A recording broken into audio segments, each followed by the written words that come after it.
for all of us at this time. Again, it is our passion and our pleasure to be engaged with all of you in this way.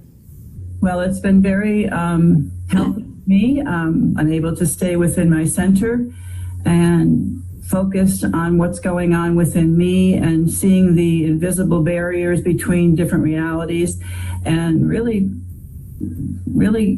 being in an active state with myself and a high level of neutrality. So thank you so much, from my heart to yours. All right. Well, we are, again, happy to provide the information, but we also extend our deep appreciation and thanks to you for being willing to actually apply it in your life, because that's the only thing that really makes the difference. Yes, and I'm glad I did. All right. Yes. I have a question. I'd like to have you share a little bit more about the simulacrum. I understand what it means to me, but in my reality, have I, through my trainings and understandings, created a third reality within myself for a third mind that is connected with the future self of myself?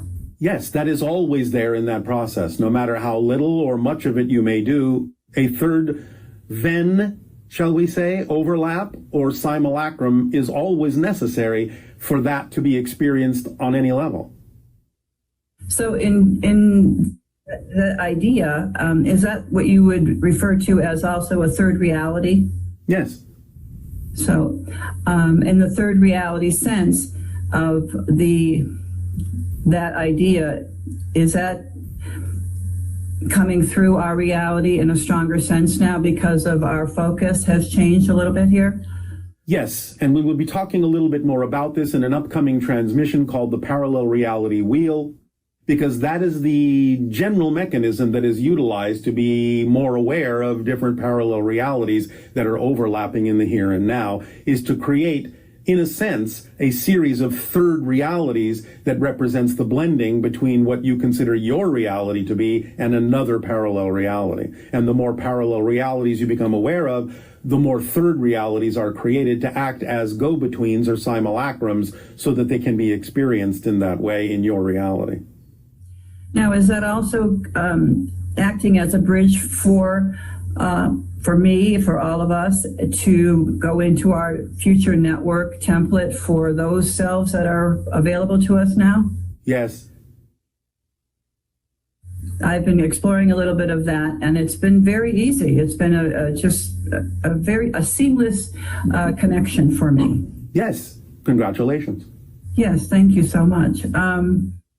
I'm just curious. I live in Sedona, and I would like to know what your location is now. How many miles above? 7,000 of your miles. Okay. So are we doing everything we can? Or can we do more? You can always do more, but you're doing okay. All right. Well, I just wanted to connect with you on this note because I'm very grateful for the presence I'm able to give back to this experience right now. You have our gratitude as well. Thank you. Thank you.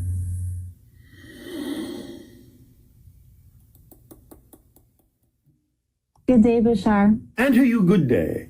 Good day. I'm so happy to be here. Thank you so much for having me. It's my highest excitement to interact with you. And ours as well, to interact with you and all of the rest of you. Wonderful. And so my first question, I want to ask about this idea of when they say someone is a clear channel and they have no filter, do they still have to have some vibrational relativity or vicinity to the information that's coming through or that they're translating in order to be able to receive it? Part of the idea of the training is to alter the vibrational frequency of the personality so that it is a better receiver for other kinds of information that may be representative of different frequencies that the channel may not ordinarily access. So yes, they have to have some training or affinity for the vibration that allows for the connection of the third reality in which the information can be accessed. Yes. Okay. And then my next question, there's this terminology that I hear a lot of channels say, the leading edge. What reference do you have for that?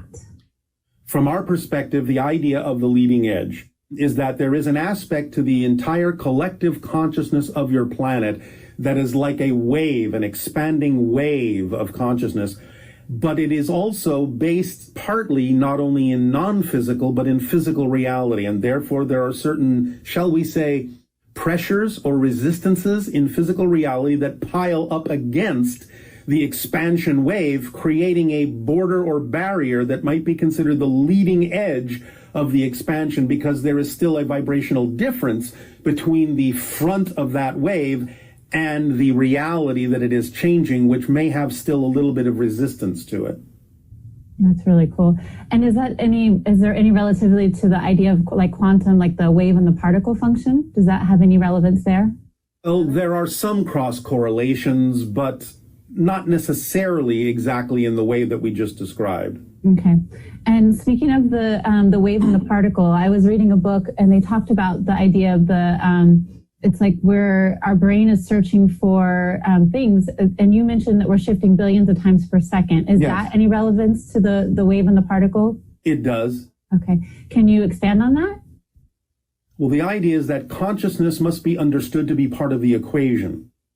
And when it is understood that way, you will see that it manifests this idea of so-called duality in the concept you call space-time. And in manifesting that duality, you will always have both expressions of energy and matter, wave and particle, as you say, that will allow you the opportunity to know that you sit squarely in between them as a conscious entity, generating them both, so that you have the opportunity to understand your reality as being far more fluid and flexible than you otherwise might have been taught to see. Do you follow? Yeah, I do. So science is beginning to break through those understandings and create the idea that reality itself isn't necessarily as solid as you used to think, that the very idea of space-time may need to be dissolved in the understanding that all of these things issue from the consciousness field that exists prior to the experience of space and time. In other words, to use an example, you have in your quantum physics the concept of entanglement. Do you understand? Yes. But many of your scientists thought, and many still think, that this idea of entanglement demonstrates action at a distance, that if you have two particles that were created and they split off and go in two different directions and are light years apart, but you still manipulate one particle, knowing that the other particle is then simultaneously manipulated, making it appear as if they are breaking the speed of light barrier, because how can the information of this manipulation reach that particular particle faster than the speed of light? So many have assumed and coined the phrase that this is spooky action at a distance that they didn't understand. However, it is not a demonstration of action at a distance. It is a demonstration that distance is an illusion.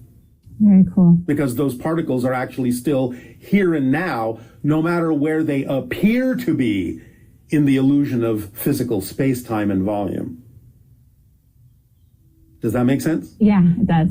Therefore, all of these kinds of understandings and recognitions are beginning to break down the concept of what quantum reality really is, which is simply one of the first expressions of consciousness creating a matrix and a crystallization, shall we say, field that creates the foundation of what you experience as the physical reality dream.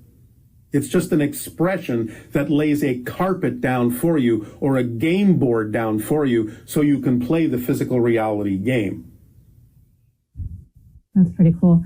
And does that make sense? It does make sense. And so is there, what function do our brains have in this idea of the like things shifting billions of times per second? What mechanism, what's actually happening there?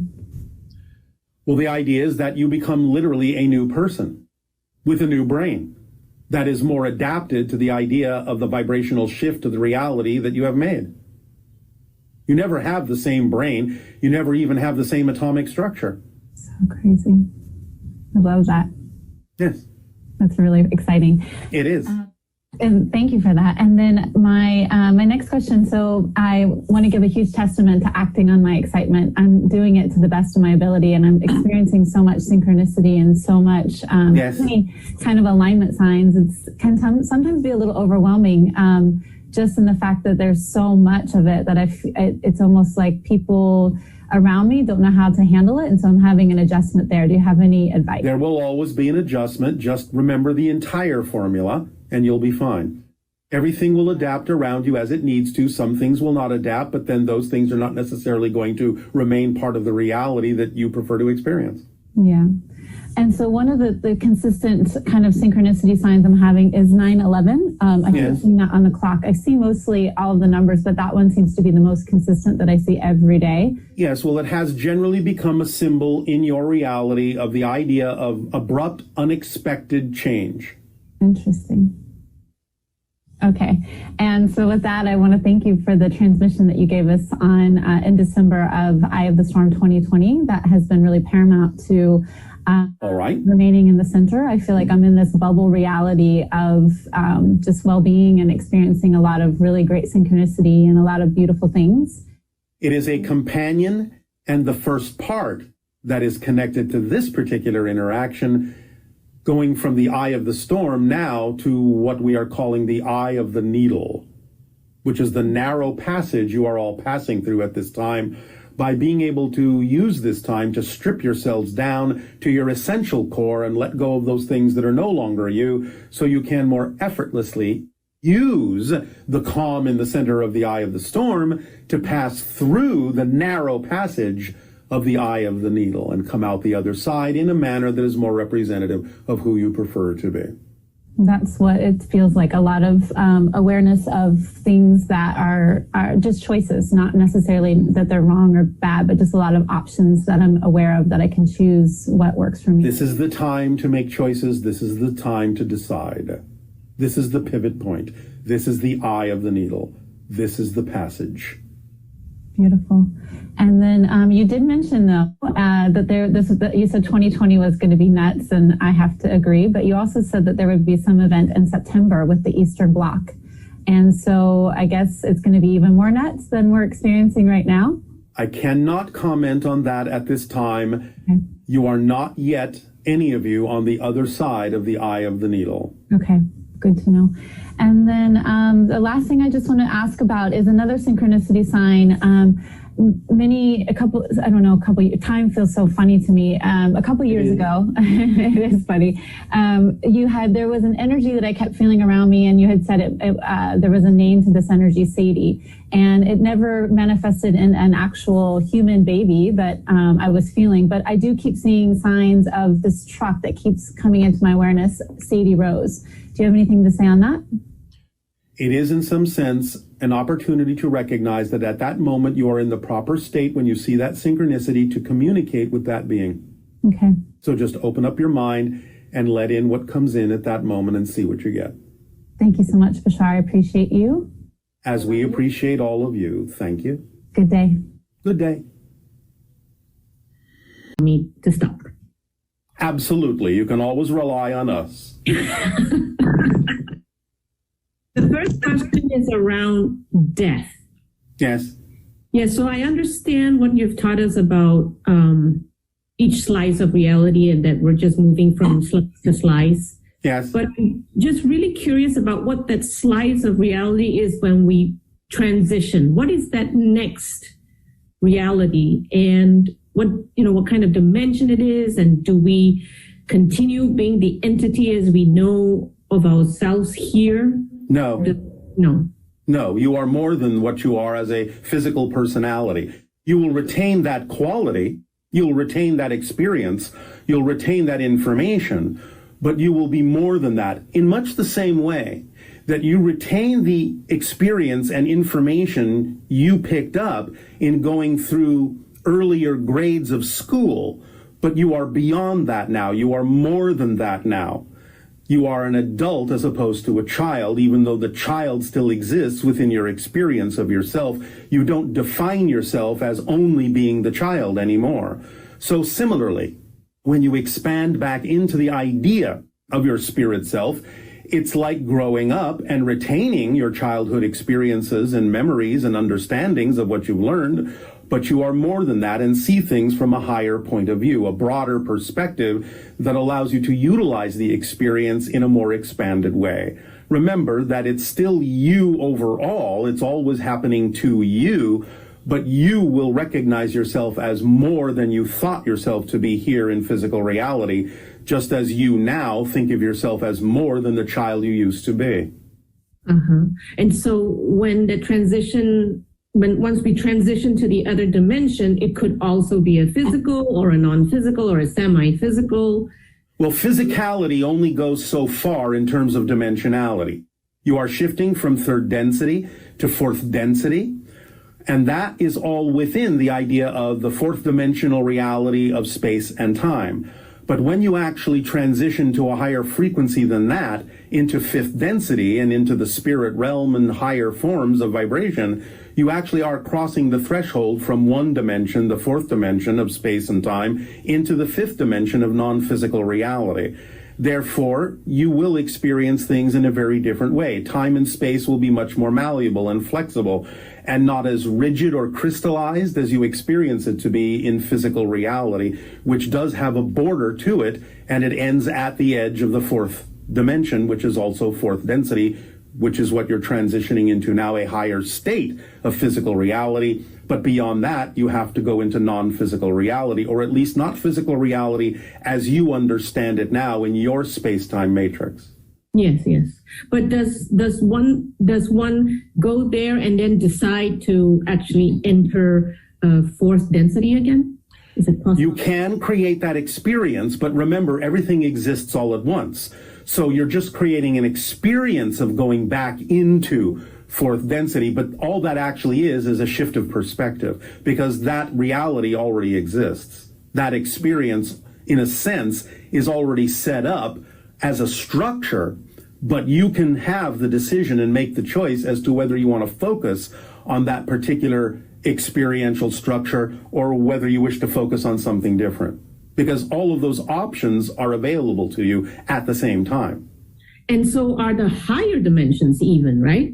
Yes, of course. 8, 9, 10. So they're all there, but they're all here and now. They're all here. Yes. But somehow, from where I have chosen to be in this dimension, the next transition is to the fifth and not to the 10th, for example. Well, again, you may cross a threshold from the fourth to the fifth just to give yourself a sense of transition from this particular experience. But in the idea of stepping across that threshold, you will also automatically be given the opportunity to go to the 10th if you wish. Whoa. And does that transition or the result of the transition somehow is affected by how I've lived this life, how I've experienced this life, just like how I am now based on how I've lived my childhood? In some sense, yes, but in this day and age, you have much more awareness as a society that you do have the freedom to choose, whereas past societies may not have known that as clearly, and then may have had things happen seemingly automatically that were still choices, but they may have not necessarily been absolutely conscious choices to experience certain things, or they may not have been as aware of all the choices they had in the way that all of you are now because of your exploration of spirituality and consciousness. So it may be a little bit easier for you to be aware of the choices you have in this day and age than used to be true of past eras on your planet historically. Yes, got it. So my second question is based on something you've told us about how there are lots of spaceships around, and sometimes they just shift their frequency so that we can't see them. Yes. So is that frequency just beyond the frequency that our eyes can see? Sometimes it's such a high frequency that you will not necessarily see them, even if you shifted to the frequency above your physical reality. It just depends on what they're doing and where they are at in that frequency spectrum. Right. And so those that are doing whatever frequencies, or changing whatever frequencies, they are able to see. So they have the ability to see at the frequency. Maybe and maybe not. Remember, the idea of the shifting of frequencies isn't always an intentional thing. It may just be par for the course of what they're doing. Therefore, they may shift their frequency automatically to do what it is they're focused on doing and may have absolutely no awareness of you. Oh, okay. Because they don't need to. Sure. So I'm not saying that's always the case. It simply may be in the same way that you may be driving a car and passing through a neighborhood, and you don't necessarily have to be aware of who are in the houses that you're passing just to get where you're going. Yes, exactly what I thought. Great. Thank you. So a few years ago when I met you for a session, you mentioned that I asked if I had hybrid children, and you mentioned that I am myself a multidimensionally nested hybrid being acting as a probe. Yes. Another version of myself that is a hybrid being. Yes. Of the Yael. And yes, this is common for many of you. Yes. And you mentioned that she might decide or not to come. And I'm wondering if at this point the decision has been made and if we will meet. The probability has increased, but it is not finalized. Let's just say right now it's above 80%. That she'll come, but yes, the percentage that will meet. Again, above 80%. Oof, yay. Great. So last question. This virus, coronavirus situation that we have here, has it accelerated open contact? And if it has, at this point, reading the energy, what is the likelihood of the year that it will happen? You are passing through the eye of the needle, as we have called it, and it completely depends on what you do with this time of passage as to whether or not you will experience an acceleration or a deceleration of the idea of contact. Okay. So at the same time, I'm feeling, during this time, as you call it, the eye of the needle, I'm feeling some cellular level body changes at night when I'm sleeping. Is that? Yes. It's par for the course, because you have to let go and strip yourselves free of anything now, more importantly than ever before, that simply does not resonate with your vibrational compatibility in order to be able to pass effortlessly through the eye of the needle. Yes, thank you. I really feel that. I'm so happy that you have... It is our passion and our pleasure. Thank you. Thank and you. Good day. To you too.